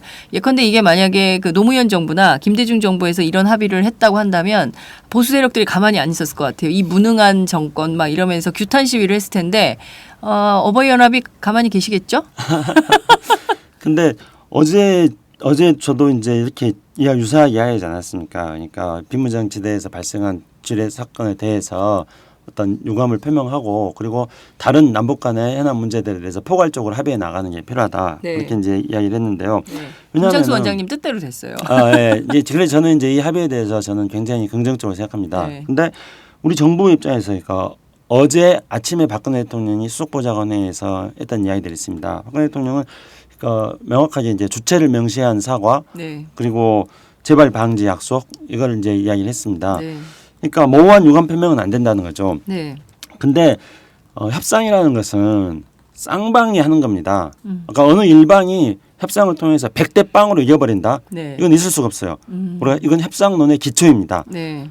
만약에 협상을 통해서요 100대 0으로 이겨버리면요 그 상대방의 우리가 이제 간뇌인데 감정을 자극하는 뇌를 간뇌라 그럽니다. 네. 그게 도마뱀 뇌라 그래요. 왜냐하면 이건 이성에 의해서 통제되지 않는 뇌이기 때문에 네. 아주 감정적이고 충동적인 뇌입니다. 이 뇌를 자극시킨다는 거예요. 대표적으로 1차 대전이 끝나고 나서 독일에 대해서 베르사유 조약을 통해 가지고 굉장히 강력한 보복 조치를 한 거예요. 그러니까 독일 국민들의 그 도마뱀뇌를 네. 자극시켜 가지고 히틀러가 등장한 거예요. 그러니까 그런 사례는 굉장히 많이 있습니다. 네. 국제 협상 사례에서요. 네. 그래서 협상에 있어서 100대 0으로 이긴다고 생각하면은 그게 그 순간은 네. 내가 이겼다고 생각해 가지고 짜릿할지 모르지만은 네. 반드시 상대방의 보복이 있군요. 보복을 상대방의 도마뱀뇌 파충류뇌를 자극시키는 결과가 그래서 그것이 우리에게 오히려 더 손해로 더 큰 위협으로 다가옵니다. 아. 우리가 이걸 항상 명심해야 됩니다. 네. 그랬을 경우에 남과 북이 쌍방이기 때문에 네. 협상에 있어서 최고는 윈윈 협상입니다. 네. 그러니까 같이 이겨야 되는 네. 거예요. 상생 전략. 그렇죠. 네. 상생 전략인 거죠. 그래서 저는 이제 이번에 합의문에서 그 주체를 명시했어요. 주체를 명시한 건 뭐냐면은 북측은이라고 주체를 명시했습니다. 아, 북한이. 예, 북한이 이렇게 저는 주체를 명시한 것에 대해서 네. 우리의 의견이 반영된 거예요. 그러니까 주체를 명시한 사과라고 하지 않았습니까? 네, 네. 주체를 명시한 사과로서 우리의 의견이 일단 반영되었고요. 네. 그런데 여기서 이제 명백한 어떤 사과라는 단어를 쓰지 않고 유감이라는 단어를 쓴 것, 네. 이거는 저는 북한의 체면을 조금 살려준 거예요. 아, 남한 정부가 북한 정부의 체면을 살려준 그렇죠. 거다. 제가 말씀드렸듯이 협상에 있어서 100대 0으로 이겨버리는 것은 협상이 아닙니다. 네. 그건 상대방이 도마뱀뇌를 자극시키는 겁니다. 네. 그러니까 우리의 목적을 달성시키면서도 상대방의 체면을 살려줘야 돼요. 네. 그런 점에서 북측이라는 네. 어떤 그 주체를 명확하게 표시한 것, 네. 이거는 우리의 입장을 살린 겁니다. 우리 정부의 요구사항이 관철된 거예요. 네. 그다음에 여기서 이제 사과라는 단어를 쓰지 않고 유감을 표명했다고 함으로써 네. 최소한 북한의 체면을 살려준 거예요. 또 거기에 대해서 또 남측 군인들이 부상을 당한 것이라고 했어요. 네. 이거에 대해서 벌써 이제 또 보수세들 아침에 오면서 제가 이제 그 네티즌들의 예, 뭐 여론 SNS? SNS를 봤더니 또 보수적인 그런 여론들은 뭐냐면은 남측 군인들이 부상을 당한 거라는 수동형으로 표현한 것, 네. 이거에 또 시비를 걸더라고요. 수동태다. 예. 근데 이제 이거는 어쨌든지 간에 네. 비무장 지대에서 북측이 이런 문제가 발생한 거에 대해서 네. 사과를 북측이라는 주체를 명시하고 유감을 표명한 거에 대해서 우리가 네. 포괄적으로 저는 받아들여야 된다 생각합니다. 그것이 윈윈 전략입니다. 네. 예컨대 여기에서 더 북한에게 사과나 그리고 재발 방지 약속 아니면 책임자 처벌과 관련된 내용까지 들어갔다고 한다면 협상이 깨졌을 수도 있겠네요. 그렇죠. 협상이 깨졌을 경우에 오는 어떤 후폭풍. 그렇죠. 후폭풍. 그리고 그것 때문에 북한이 이제 우리는 북한에 대해서 네. 막 무슨 막 강압적으로 밀어붙여가지고 뭐 전쟁이라도 불사하겠다 이렇게 하는데요. 그래서 물론 저는 이제 북한의 잘못, 네. 군사적 도발 잘못에 대해서 우리가 전쟁을 불사하고 단호한 의지를 보이는 건 필요하다고 생각합니다. 네. 근데 이것이 전쟁을 하자는 건 아니지 않습니까? 그렇습니다. 그러니까 전쟁을 해서는 안 되는 거죠. 그러니까 전쟁을 피하기 위해서 단호한 의지를 보여주는 것입니다. 근데 그 실제로 전쟁을 하자는 사람들이 많이 있어요. 근데 이런 윈윈 협상을 하지 않을 경우에는 실질적으로 전쟁을 피하는 것이 아니라 남북 간의 충돌을 야기시킬 수 있는 것이기 때문에 이런 윈윈 협상이 바로 제가 말씀드렸던 협상에 있어서의 예술인 겁니다. 예, 이런 협상의 표현이 예술. 바로 예, 이런 표현들이 사실상 협상의 예술이다. 예. 근데 실제 전쟁하자고 주장하는 사람들은요, 전쟁 나면 다 도망갈 사람들이에요. 예? 그런 사람들이 전쟁해야 된다고 주장하는 것이지 실제로 전쟁을 원하는 군인도 없지 않습니까? 전쟁을 원하는 군인들도 예, 없고요. 예. 이번에도 보면 우리 국민들은 사실은 다수는 북한의 잘못된 행동에 대해서 네. 정확하게 비판을 하자는 것이지 예. 전쟁을 하자는 건 아니에요. 그렇습니다. 근데 북한의 잘못된 행동을 비판하자는 것을 잘못 읽어가지고 네. 일부 수구 세력들과 일부 종편들이 정말 전쟁을 하자는 식으로 하는 거는 정말 위험한 이야기인 거죠. 그러니까요. 근데 그런 호전적 보도 태도에 대해서는 방통 심의위는 왜 규제를 안 하는지 모르겠어요. 평화를 정말 사랑하는 방통 심의위인지 묻고 싶어요. 그래서 국민들이 선택해야 됩니다. 네. 그래서 정말로 이렇게 이번에 호전적으로 한 것에 대해서요. 우리 네. 청취자 여러분들께서 부모님 설득해가지고요. 저기 종편 그거 종합 종편 그거 보지 말고 네. 어른들도 이제 SNS 하십시오. 그래서 팟캐스트 들으십시오. 그렇게 해야 됩니다. 그러니까요. 어른들 많이 들으시기에 어른들 용어에 맞게 우리가 좀 할 의지 얼마든지 있습니다. 그러니까요. 아 진짜 그 채널 150 몇 개씩 주는 것부터 끊어야 돼. 지금 보면 그 어찌됐든 오늘부터 확성기 방송은 중단이 되는 거예요. 그죠? 예. 이것은 잘한 조치로 봐야 되겠죠? 당연하죠. 이제 비정상적인 사태가 발생하지 않는 한 확성기 방송은 중단한다. 네. 이렇게 이제 되어 있습니다. 그래서 여기서 이제 이 비정상적인 사태가 발생하지 않는 한이라는 게 이제 재발 방지다. 예. 이렇게 이제 우리 정부가 해석을 하고 있습니다. 근데 잠깐 죄송한데요. 네. 오늘 그 이 회담 분석을 하고 있잖아요. 네. 약간 영어 공부하는 것 같아. 영어 공부? 영어 공부요. 문장에서? 네, 문장에서. 왜냐면 자 여기서 중요한 포인트 들어갑니다. 비정상적인 사태가 발생하지 않는 한 요 문구 해석 부탁드립니다. 왜냐하면은 사실상 이렇게 남북한은 이런 게 중요합니다. 남북회담에서는 네. 그 담겨지는 의미가 뭔가. 그렇습니다. 그러니까 또 예술적으로 표현한 거거든요. 네. 그래 우리 예술적으로 표현한 걸 또 우리가 좀 이렇게 분석해보는 건 나름대로 쏠쏠한 재미가 있습니다. 그렇습니다. 그 비정상적인 사태가 발생하지 않는다는 것에 대해서 이게 바로 이제 예술적 표현인데, 그러니까 재발 방지로 우리가 해석할 수 있는 거죠. 아, 예, 이거 자체가. 이거 자체가 앞으로 비정상적인 사태가 발생하지 않는다는 걸 말하는 거니까 네. 이게 이제 재발 방지인 거죠. 아, 그래서 재발 방지다 이렇게 하는 것에 대해서 남북한이 또 위민 표현을 이렇게 한 겁니다. 근데 이제 이서 사실상 근데 네. 이 뭐 이런 것까지는 제가 따질 생각이 없습니다만 문장은 조금 어색해요. 비문이다. 예, 비문이에요, 맞습니다. 네, 비문이에요. 그래서 청취자 여러분, 수능 보고 논술 준비하는 학생 여러분, 이거 비문입니다. 어디가 비문인지 한번 살펴보세요. 예. 그러니까 이거는 시점이 잘 안 맞아요. 그러니까요. 예. 그러니까 비정상적인 사태가 발생하지 않는 한 앞으로 미래를 계속 지속적인 그렇습니다. 미래를 말하는 예. 건데 예. 모든 확성기 방송은 8월 25일 날. 12일부로 중단하기로 했다. 예. 그럼 이 말은 말이 앞뒤가 안 맞네요. 앞뒤가 안 맞죠. 예, 이것은 땡. 찍. 그렇기 때문에 우리는 이것 자체가 비문이지만은 네. 그렇기 때문에 남북회담을 하는 사람들은 문장력도 좋아야 돼요. 그러네요. 진짜 이건 정말 다시 봐도 이것은 명백한 비문이네요. 네, 그럼에도 불구하고 비정상적인 사태가 발생하지 않는 한이라는 문구를 통해서 다시는 이런 일이 발생하지 않도록 한다는 재발 방지의 재발 방지죠. 의지나 다짐, 약속을 넣은 표현이다. 그렇죠. 이렇게 그리고 분석할 이제, 수 있을 것 같습니다. 예, 우리 정부 입장에서는 뭐냐면 또 얘기를 하나 걸어놓은 거예요. 그러니까 네. 비정상적인 사태가 앞으로 발생하면은 네. 또 확성기 방송 하겠다. 이걸 그렇습니다. 또 걸어놓은 그런 거죠. 의지의 표현이 그렇죠. 담겨 있는 예. 문장입니다. 아, 오늘 굉장히 꼼꼼한 김창수 선생님 모시고 문장 공부를 겸한 남북 회담 분석하고 있습니다. 아, 재밌어요. 그러니까 이게 12시가 하오를 얘기하는 거죠. 정오 12시죠. 아, 이게 그렇- 낮밤을 적시하지 않았어요. 아, 이게 또 정오 12시인데 네. 이거는 이제 남북한 이번 또 시차를 또 해석해야 되지 않습니까? 그렇습니다. 시차 표준시가 달라졌어요. 표준시가 예. 달라져가지고 예. 그래서 이제 이걸 가지고는 일단은 중단하는 주체는 우리기 때문에 네. 이 표현은 남한 시간을 12시로 해석해야 된다고 봅니다. 그렇습니다. 남한 시간으로 12시. 여러분 북한 시간 아니고 남한 시간. 그럼 북한 시간으로는 12시 30분 되는 겁니까? 북한 시간으로는 11시 반입니다. 11시. 우리보다 30분 예. 땡기는 거니까. 근데 이제 예. 이걸 가지고 또 만약에 이런 일이 있을 수 없을 거라 생각합니다만 제가 조금 장난스럽게 해석을 해본다면요. 네. 확성기 방송 중단하는데 조금 시간이 걸려가지고 네. 남한 정부가 30분 늦어진 거예요. 예. 그래서 11시 30분 했다 하면은 네. 북한 시간으로 이걸 12시다. 그래서 12시 30분에 한 거다. 뭐 이런 식으로 또 그러네요. 내가 이제 제가 예. 그냥 뭐 남북한의 시차 차이가 난 것에 대해서 그냥 뭐 좀 재밌게 이렇게 말씀드린 예. 겁니다만 어쨌든 이거는 뭐 명백하게 중단하기로 한 거는 남한 시간이 될 거라고 봅니다. 그렇군요. 어쨌든 그 표준시를 바꾼 것도 사실은 좀 그 살펴봐야 되는 문제입니다. 북한이 이렇게 일방적으로 해도 되는 것인지 그렇죠? 그렇죠. 근데 이제 뭐 표준시를 뭐 135도는 일본이 설정한 거니까 네. 그럼 뭐 바꾸는 것에 대해서 우리가 논의를 할 수 있다고 생각합니다. 하지만 여기서 제가 조금 약간 엇나간 이야기는 합니다만은 네. 북한이 8월 15일 광복 70년 8월 15일 날 표준시를 바꾼 거는 북한도 광복 70년에 한 게 없으니까 남북 관계가 되는 게 없잖아요. 그러니까 이거라도 바꿔가지고 시간이라도 바꾸자. 그래서 일제의 네. 그 잔재로서부터 예. 이거라도는 했다는 식으로 뭔가 좀 생색내려고 한 것 같은데 생색내기. 안타까운 남북 간 현실인 거죠.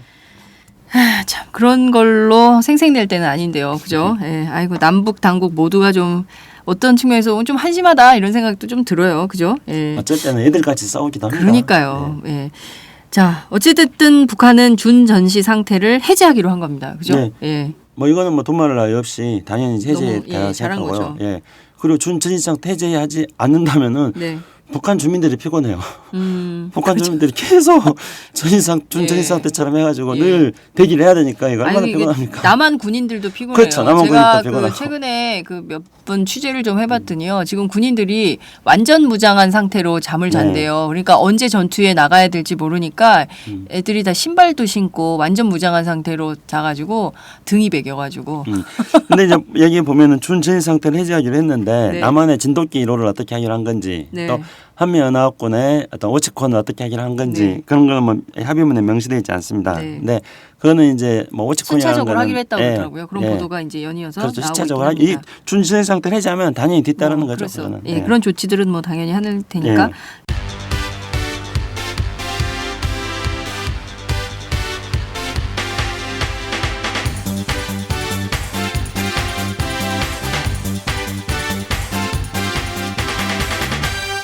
장윤선의 팟짱.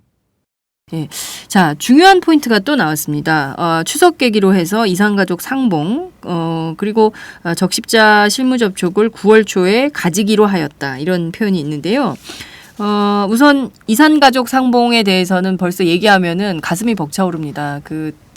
추석 때 또 설날 계기만 잡아서 어떻게든 1년에 2번 정도는 헤어진 가족들이 만날 수 있도록 했던 그래도 민주정부 10년간은 꾸준히 이어졌던 이런 조치들이 이명박 정부 때 들어서 굉장히 현저히 줄었고 아예 없어진 수준으로 갔고 뭐 박근혜 정부 때 겨우 한 번 있는 이런 상황인데요. 어떻게 보십니까? 이게 전망이 밝다고 볼 수 있을까요? 뭐 이산가족 상봉은 뭐 저는 될 거라고 생각합니다. 네. 아까 말씀드렸던 전승절 행사 이후에 북한이 어떤 대응을 취할지가 변수는 있습니다만은 네. 그럼에도 불구하고 이산가족 상봉은 저는 남북이 이렇게 합의를 했기 때문에 네. 합의 사항을 이행하는 첫 번째 조치 아닙니까? 네. 그렇기 때문에 저는 이산가족 상봉은 될 거라고 보고요. 네. 근데 이제 여기서 마찬가지로 또 문장 분석을 한번 해볼까요? 네. 문장 분석. 네. 남북한에 비교를 해보면 우리는 이산가족 상봉이라고 돼 있어요. 근데 북한은 흩어진 가족 친척 상봉이라고 이렇게 돼 있습니다. 그러네요. 예, 이산가족 문제에 대해서는 이렇게 남북한에 뭐 표현을 달리하고 있는데 이거는 네. 뭐 표현의 문제를 일단 넘어가고요. 네. 근데 이산가족 문제는 이제 표현의 문제의 차이가 있을 뿐만 아니라 실제 내부적으로는 굉장히 중요한 차이가 있습니다. 그러니까 우리에게 있어서는 이산가족 상봉이 분단을 상징하는 그런 중요한 거고 분단의 비극을 상징하는 거지 않습니까? 네. 인도적인 문제로서 그렇습니다. 여겨지는 문제입니다. 근데 북한한테 이산가족 문제는 우리가 같은 인도적인 문제가 아니라 정치적인 문제가 됩니다. 이산가족이요. 예, 북한에는 왜냐하면은 북한의 입장에서 본다면 이산가족들이 상당히 다수가 네. 월남자들이거든요. 월남자들이고 그리고 그 북한에 있는 사람들은 현재 그러니까 북한 주민들은 네. 월남자 가족이라는 거를 그동안에 숨기고 살았던 사람들도 많이 있었습니다. 근데 이제 이게 뭐 월남자 가족이라는 게 뭐 밝혀지는 것들을 뭐 옳지 않는 그런 사람들도 있고 근데 어쨌든 이제 김대중 노무현 정부 때 이산가족 상봉을 통해 가지고 남북 관계를 계속 발전시켜 나가는 동력이 됐습니다.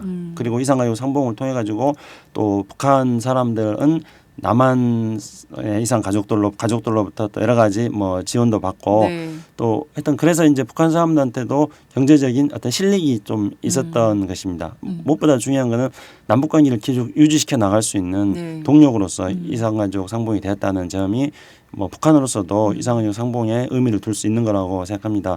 근데 이제 북한으로서는 또 어려운 문제가 있는 게 뭐냐면 북한은 이미 50년대 한국 전쟁을 전후로 해가지고 호적 정리를 다 했거든요. 그런데 북한은 전산망이 발전되지 않지 않습니까? 그러니까요. 그럼 우리는 이미 이산가족 상봉을 할 때부터 이산가족 신청을 받아가지고 11만 명에 12만 명이 네. 이산가족의 명단이 전산망으로 다 돼 있습니다. 돼 있습니다. 그래서 그 중에서 이제 고령자들 중심으로 해가지고 예, 예. 순서대로 추첨해서 쭉쭉 그렇습니다. 뽑거든요. 예, 이산가족에 예, 나갈 예, 사람들. 예. 근데 우리가 그러면 만약에 이제 200명이 뽑혔어요. 네. 남한에서 이산가족 상봉할 사람이. 그러면 그 해당되는 200명을 북한에서 찾아야 되잖아요. 찾아야 되잖아요. 예. 그럼 북한은 전산망이 발달되지 않았어요.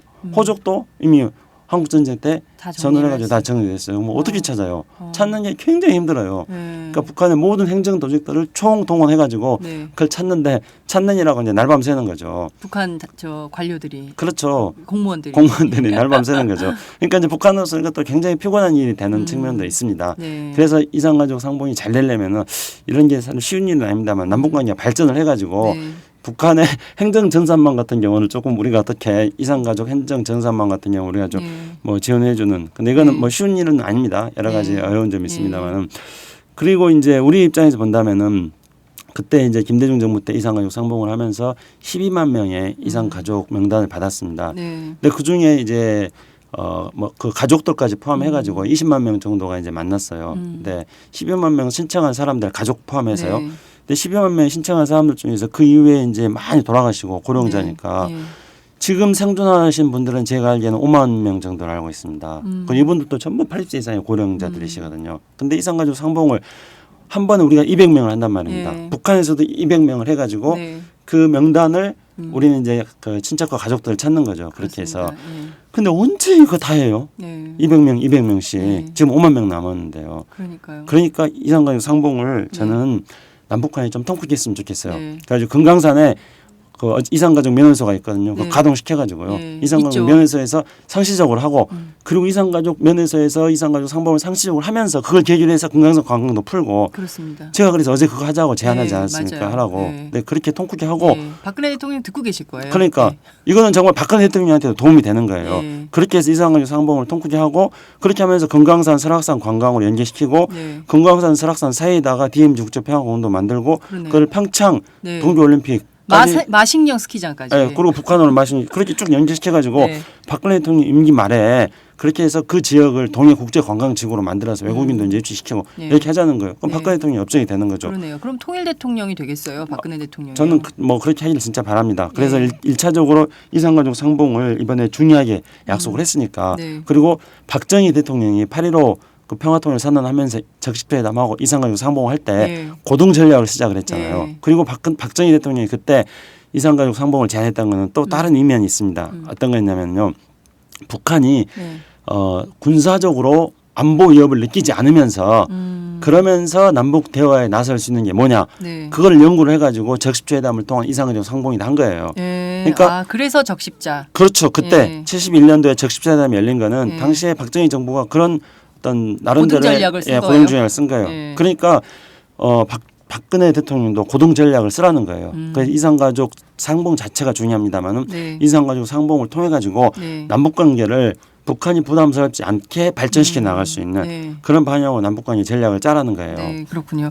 저희 방송을 국정원 등 다 듣고 있습니다. 청와대에서도 듣고 있으니까요. 박근혜 대통령께 이 내용이 전달될 거라고 저는 생각합니다. 그리고 저는요 네. 이게 박근혜 대통령이 채택해가지고 실행이 되잖아요. 네. 그럼 내가 주장해서 됐다고 절대 그런 말 안 할게요.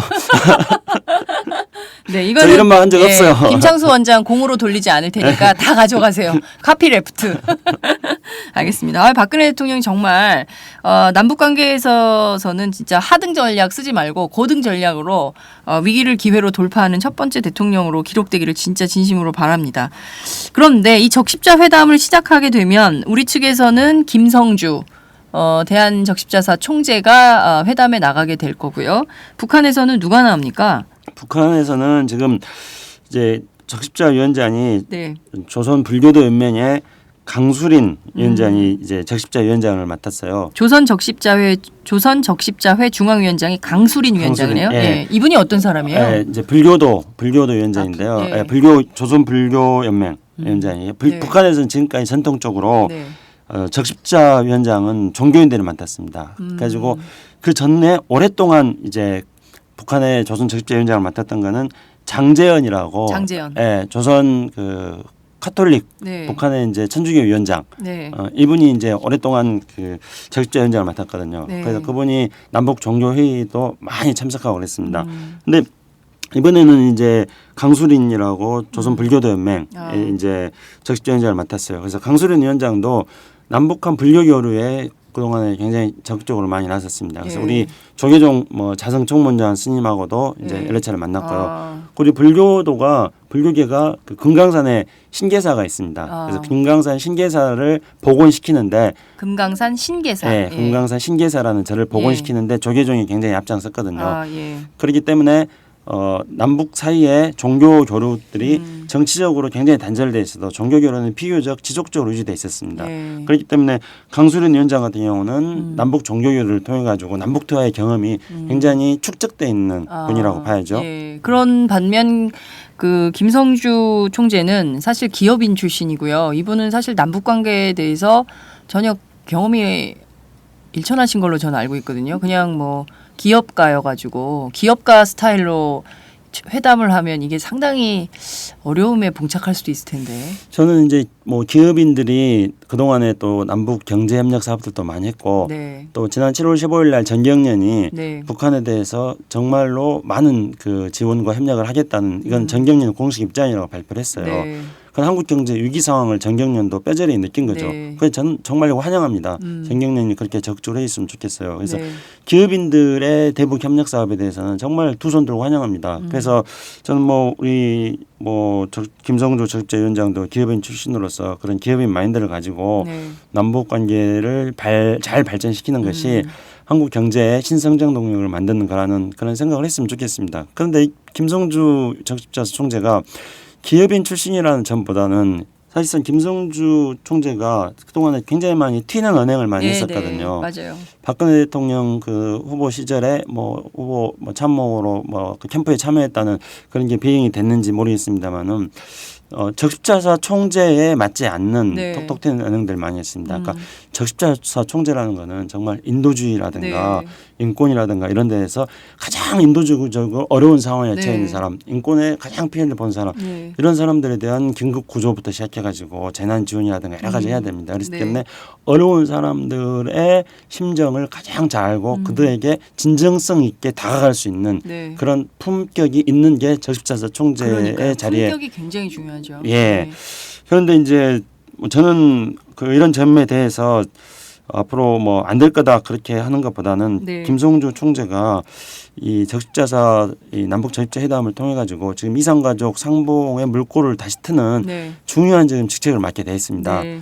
그래서 저는 이번을 계기로 해가지고 적십자사 총재로서의 본연의 역할을 좀 충실히 다하고 그렇게 하는 좀 자기가 거듭나는 그런 기회로 좀 삼았으면 네. 좋겠다는 생각입니다. 그러니까요. 품격 있는 언행으로 남북 관계 인도적 지원을 지금보다 훨씬 더 보다 적극적으로 할 수 있는 분이 됐으면 좋겠다는 좀 당부의 말씀을 드립니다. 근데 북한이요. 제가 여담이기도 한데 북한의 스님들은 좀 되게 독특하더라고요. 제가 예전에 그 개성공단 취재를 끝내고 개성 관광을 취재한 적이 있어요. 딱 한 번으로 끝난 개성 관광.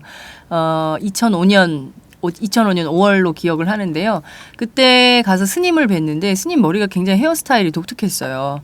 머리가 길어. 그래서 그 남한에서 가신 스님과 북한에서 가신 스님이 좀 상당히 좀 서로 멋쩍어 하시는 뭐 이런 장면을 제가 본 기억이 있는데 북한의 종교인들도 되게 특이하잖아요. 그죠? 예. 그래서 특히 이제 가장 외형적으로 특이하게 보여지는 게 일단 스님들이죠. 네. 북한의 스님들의 헤어스타일이 네. 우리 스님들하고는 영영 다르고 머리를 기르거든요. 네. 그러니까 그렇다 해서 뭐 아주 장발로 이렇게 하는 건 아닙니다만은 저도 그래서 북한의 스님들을 만났을 때 북한의 스님들의 그런 이제 헤어스타일 같은 것들을 보고 남한과 좀 다른 점 때문에 그런 차이점들을 봤습니다만은 근데 이제 남북한의 스님들은 그동안에 굉장히 오랫동안 교류를 많이 예, 하셔가지고. 불교도 교류를 많이 했거든요. 예. 그래서 그런 거는 아무 문제가 되지 않을 그렇군요. 겁니다. 헤어스타일 때문에 회담이 안 될 가능성은 없다. 이렇게 좀 정리를 하겠습니다. 마지막인데요. 남북이 다양한 분야에서 민간 교류를 활성화하기로 했다. 이게 지금 굉장히 큰 기대, 민간 진영에서 특히 NGO 진영에서 큰 기대를 갖게 하는 어떤 합의 내용이라고 볼 수 있을 것 같은데요. 어떤 방식으로 너무 단절된 지가 오래돼서요. 인도적 지원도 끊겼죠. 민간 교류 과거에 굉장히 뭐 많은 무슨 사전도 만들고 뭐 온갖 교류를 했지만 이게 다 중단된 상태인데 이게 어느 부분에서 어떻게 해야 될까요? 특히 김창수 원장님께서는 사실 민간 교류의 산 증인 아닙니까? 회담도 직접 참여하시고. 예전에 그러니까 남북관계 초기에 네. 2000년, 2001년, 2002년 이 무렵에는 제가 민간교류 뭐 굉장히 이제 좀 중심에 계셨죠. 열심히 했습니다. 네. 근데 민간 교류도 폭이 굉장히 넓죠. 네. 그러니까 이제 김대중 노무현 정부를 거치면서 안 되는 분야가 없었어요. 그 모든 분야에서 남북한의 접촉이 있었습니다. 교류가 네. 있었고 그래서 제가 그 분야를 뭐 일일이 A시하기 어려울 정도로 심지어 이제 뭐 방송 교류 당연히 있었겠죠. 네. 그리고 뭐 부문별 교류라고 해야죠. 뭐 여성 교류, 뭐 청년 교류, 종교인 교류, 뭐 노동자 교류, 뭐 농민 네. 교류, 뭐 이런 것도 다 맞아요. 있었고요. 있었어요. 예, 뭐 학술인 교류도 있었고, 네. 뭐 하여튼 우리가 지금 생각할 수 있는 여러 분야들, 네. 뭐 그런 것들이 대부분 다 교류가 있었습니다.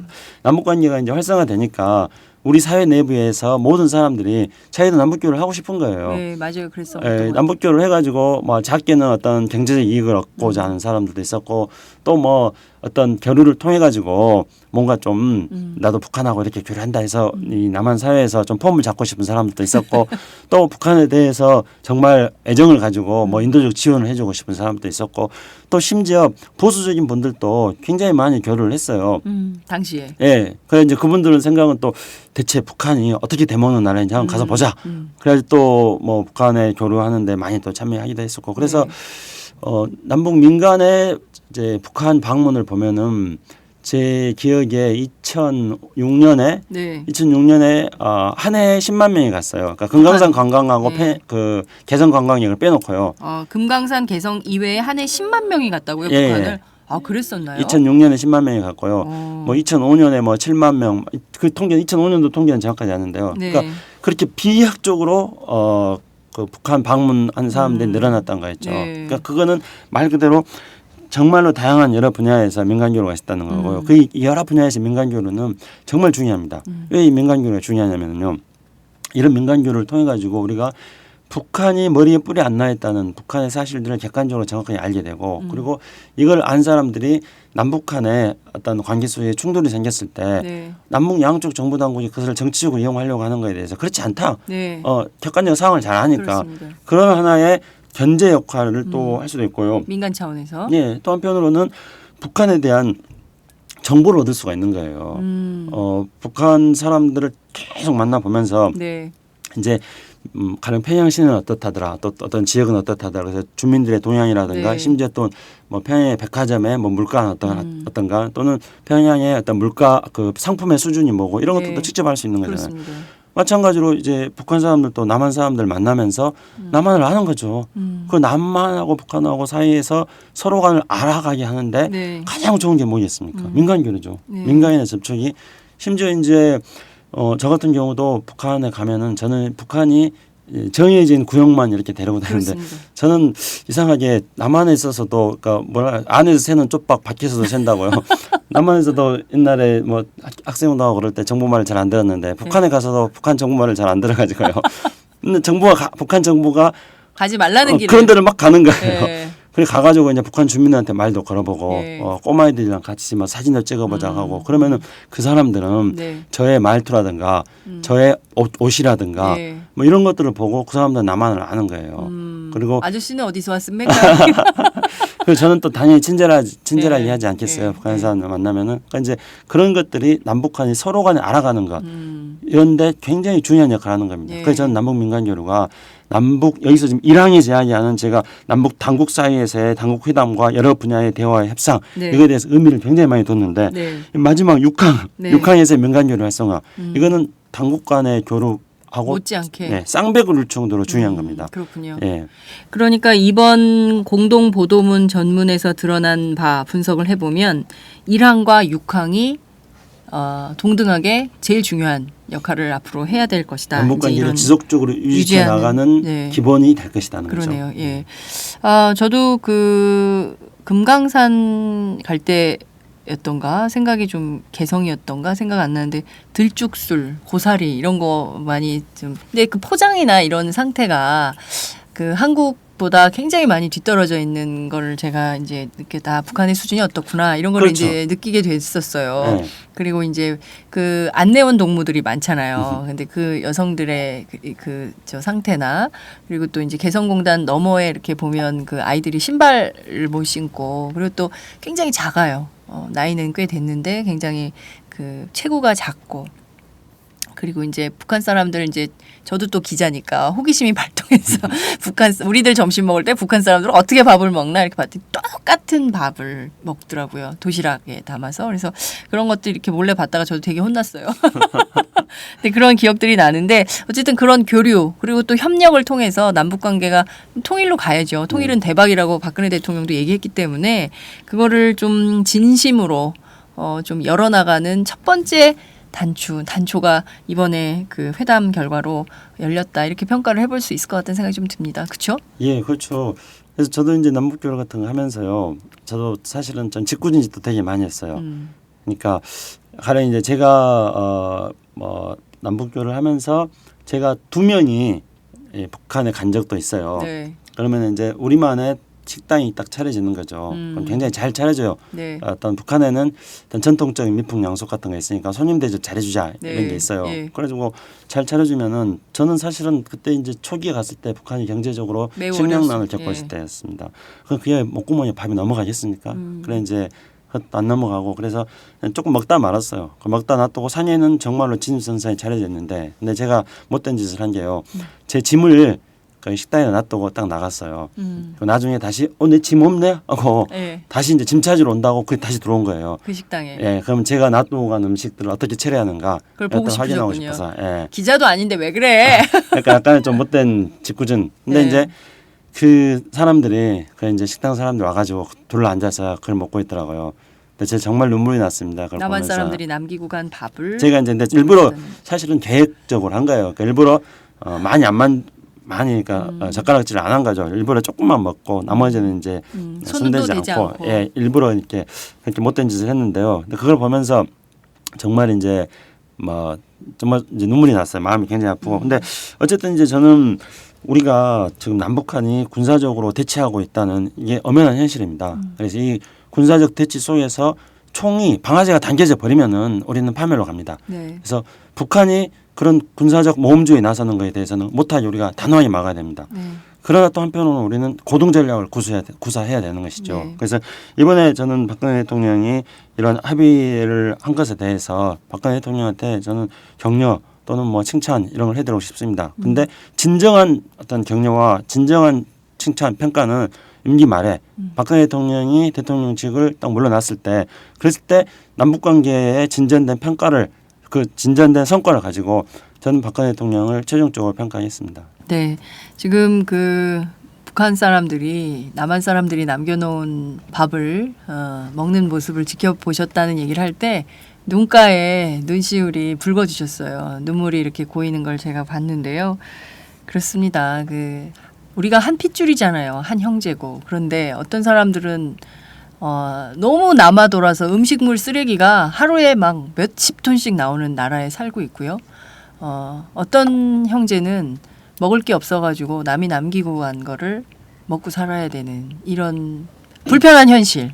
이것을 교류와 협력, 화해와 통일로 풀어나갔으면 좋겠다는 생각이 좀 듭니다. 음식을 서로 나눠 먹으면서 어제 그 선식 얘기하시고 양꼬치, 예. 선식, 홍삼, 정성농장 홍삼 요새 안 팔려요. 많이 팔아주세요. 이 다음에 이제 이 6항에 따라 가지고 다양한 분야에서 민간 교류를 할 때 네. 사실 제가 민간 교류에 대해서는 아까도 말씀드렸듯이 워낙 초기에 이제 많이 해봤기 때문에 노하우가 많이 있습니다. 네. 그래서 선식하고 양꼬치 네. 가지고 가가지고 홍삼. 홍삼이랑 같이 가지고 가가지고 북한 사람들이랑 같이 먹는 그런 기획을 한번 해볼까요? 네, 좋네요. 예. 선식과 네. 양꼬치 네. 그리고 맥주 뭐지? 대동강 맥주. 대동강 맥주.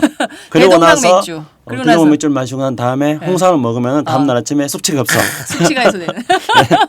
네, 통일의 시대로 나가는 그날이 빨리 오기를 기대하겠습니다. 오늘 말씀 정말 잘 들었습니다. 약 70분 넘게 했는데요. 금방 갔어요. 네. 아마 우리 애청자들께서도 꼼꼼한 문장 분석을 통한 남북 회담 분석 오늘 아주 재밌게 들으셨을 것 같습니다. 오늘 말씀 잘 들었습니다. 감사합니다. 네, 감사합니다. 제가 오마이뉴스 10만인 클럽 후원한 지 솔직히 얼마 안 됐어요. 최근 얼마 전부터 제가 하기 시작했는데 그 이유는 지금 제대로 된 언론이 없는 시대에 살고 있잖아요. 그래서 제대로 된 언론에게 힘을 보태줘야겠다는 생각이 들어서 진짜 작지만 한 사람의 10,000원이지만 이게 모이면 제대로 된 언론의 역할을 해줘 오마이뉴스가 힘을 받아서 좀 더 많은 사람들에게 제대로 된 이렇게 언론의 역할을 보여줄 수 있지 않을까 그런 응원의 마음으로 네, 가입하게 됐고 그래서 여동생한테도 권해서 같이 하자 좋은 일이니까 그렇게 하게 됐고요. 그리고 또 바라는 게 있다면 이렇게 아무래도 인터넷 뉴스니까 인터넷으로만 이제 기사를 많이 접하시잖아요. 그래서 페이스북이나 트위터, 인터넷을 많이 접하지 않는 분들에게 어떻게 하면 이 바른 언론의 소리가 전달될까 이런 것도 좀 더 고민하셔서 맨날 TV 종편만 보시는 그런 어르신들에게도 어떻게 하면 이 바른 언론이 전해질 수 있을까를 좀 오마이뉴스가 고민해봐 주셨으면 그래서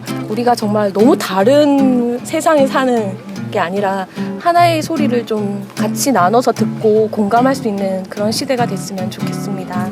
네, 너무 축하드립니다. 6주년. 안녕하세요. 오마이뉴스 최종 병기라고 바득바득 우기고 있는 김병기입니다. 15년 동안 기자로 뛰고 있습니다. 여러분이 보내주신 자발적 구독료가 제 월급이었어요. 정말 고맙습니다. 장윤선의 팟짱도 그렇게 만들어요. 팟캐스트 제작비 스폰서가 되어주세요. 10만인 클럽에 가입하시면 되는데요. 02-733-5505 내선번호 274번으로 전화주세요. 아니면 오마이뉴스 홈페이지 우측 상단에 동그란 주황색 배너가 있거든요. 그걸 꾹 눌러주세요. 청취자 여러분, 열심히 뛰겠습니다. 아싸!